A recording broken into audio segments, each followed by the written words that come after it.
আওয়ামী লীগ আর বিএনপির মধ্যে তফাৎ ছিল এক জায়গায়।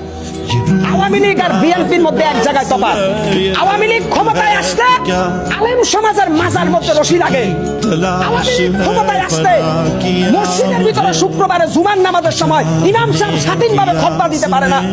আওয়ামী লীগ ক্ষমতায় আসলে বাংলাদেশের বিভিন্ন তাফসীরুল কোরআন মাহফিলে আলেমরা কোরআনের কথা বলতে পারে না। আর বিএনপি ক্ষমতায় আসলে জাতীয় সংসদে কোরআনের আয়াত থেকে কথা বলে। বিএনপি ক্ষমতায় আসলে বাংলাদেশের প্রত্যেকটা জেলায় মানুষ কোরআনের পক্ষে সোচ্চার কণ্ঠে কথা বলতে পারে। বিএনপি ক্ষমতায় আসলে এদেশের কোনো আলেমকে জেলখানায় যেতে হয় না। বিএনপি ক্ষমতায় আসলে এদেশের রাম বাম নাস্তিকরা কোরআনের বিরুদ্ধে কটূক্তি করার সাহস পায় না।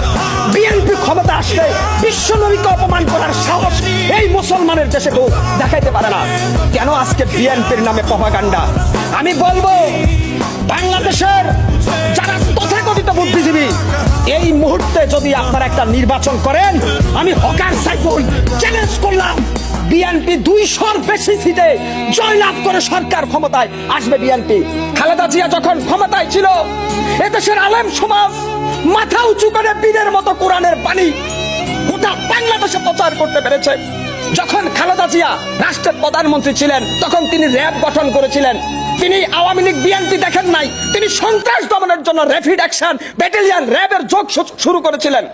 খালেদা জিয়া যদি ওই সময় ওই ক্লিন অপারেশন না করতেন, হয়তো বিএনপি আরো প্রভাবশালী অবস্থায় চলে যেত। কিন্তু খালেদা জিয়া অন্যায়কে প্রশ্রয় দেন নাই। আজকে আমি খালেদা জিয়ার দালালি করতেছি না। আমি বলবো, খালেদা জিয়া চিকিৎসার জন্য বারবার বিদেশ যাওয়ার জন্য চেয়েছেন, কেন উনাকে হাসপাতালে আর জেলখানায় আটকে রেখেছিলেন?